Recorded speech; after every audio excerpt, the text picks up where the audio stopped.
চাওক এতিয়া আমাৰ বৰ ডাঙৰ এটা অসুবিধা হৈছে আমাৰ অফিচটোতো গ'লেই অফিচটো আমি ধৰি লওক খুব কষ্টকৈ আমি প্ৰায় 10 লাখ টকা খৰচ কৰি পেলাই আমি অফিচটো বনাইছিলোঁ ইমান আটক ধুনীয়া অফিচ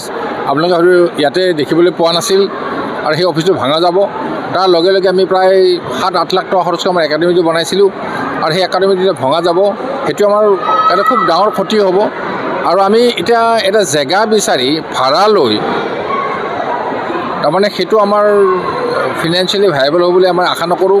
আশা অলপ কৰাত টানেই হৈছে আমাৰ তৎসত আমি চাই আছোঁ ক'ত আমি একাডেমিখন নিব পাৰোঁ এতিয়া সদ্যহতে বস্তুখিনি আমি স্থানান্তৰণ কৰিছোঁ উত্তৰ গুৱাহাটীলৈকে আমাৰ ধৰি লওক যিবিলাক ট্ৰফি আছে মেট আছে তাৰপিছত এটা জেগা যদি আমি পাই যাওঁ সস্তাত তেতিয়া আমি একাডেমিখন আমি এই ওচৰ পাজৰে এই ষ্টেডিয়ামখনৰ ওচৰে পাজৰে আমি চাই আছোঁ কিন্তু পোৱা নাই কাৰণ দাম ভাড়া বেছি আৰু চৰকাৰৰ কথা পাতিছে নেকি বিভাগৰ লগত চৰকাৰেতো কি কৈছে আৰু চৰকাৰেতো কৈছে যে আমাৰ যেতিয়া হৈ যাব যে আমাৰ অফিচ আৰু একাডেমি তেওঁলোকে ঘূৰাই দিব সৰু সজাইত জেগা নহ'ব আপোনাৰ সৰু সজাইটো ইমান দূৰ হৈ যায় ইয়াৰে এইটো গুৱাহাটীৰ মাজমজিয়া সৰু সজাইত নহ'ব এইটো আৰু চাব জুনিয়ৰখনৰ দেৰিকৈ হয়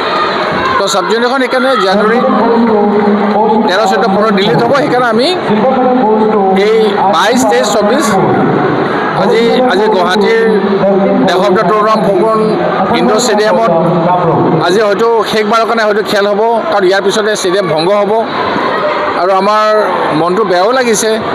যে অহা 3 বছৰৰ কাৰণে হয়তো আমি খেল পাতিব নোৱাৰিম ইয়াতে আৰু যিটো আজি দেখিছে আপোনালোকে প্ৰায় 1300 ল'ৰা ছোৱালী গোটেই অসমৰ চুককোণৰ পৰা আহিছে ইয়াতে আহি অংশগ্ৰহণ কৰিছে তেওঁলোকৰ লগত গাৰ্জিয়ানবিলাকো আহিছে কি উৎসাহ কি উদ্দীপনা এই যিটো পৰিৱেশ আমি সৃষ্টি কৰিছোঁ চাব জুনিয়ৰখিনিৰ লগতে 8 বছৰৰ তলৰ ল'ৰা ছোৱালীৰ কাৰণে এইকাৰণে আমি উৎসাহিত কৰিব খুজিছোঁ যে তেওঁলোকে সৰুৰে পৰা টাইকোণ্ডোৰ প্ৰতি আকৰ্ষিত হওক আৰু লাহে লাহে তেওঁলোকে চাব জুনিয়ৰ কেডেট ছিনিয়ৰ হৈ পেলাই তেওঁলোকে যেন ভাল এজন খেলুৱৈ হ'ব পাৰে আৰু অসমৰ কাৰণে নাম কৰি আনিব পাৰে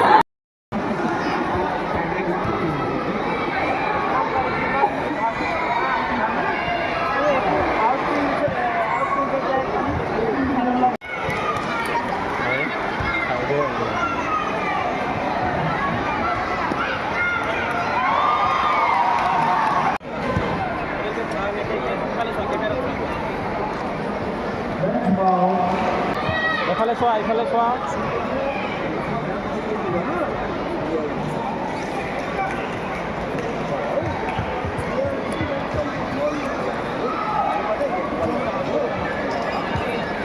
ফিজিকেল এডুকেশ্যন বিষয়ত ডিগ্ৰী পাঠ্যক্ৰমৰ কাৰণে অসম তথা উত্তৰ পূৰ্বাঞ্চলৰ প্ৰথমখন শিক্ষানুষ্ঠান অভিৰুচি ইনষ্টিটিউট অৱ ফিজিকেল এডুকেশ্যন 2 বছৰীয়া ফিজিকেল এডুকেশ্যনৰ BPEd পাঠ্যক্ৰম আৰু 4 বছৰীয়া BPES পাঠ্যক্ৰমৰ বাবে নামভৰ্তি চলি আছে বিতংকৈ জানিবৰ বাবে আজি যোগাযোগ কৰক যোগাযোগৰ নম্বৰসমূহ হৈছে 9435100098 7002233540 88765210098 website www.aipguwahati.in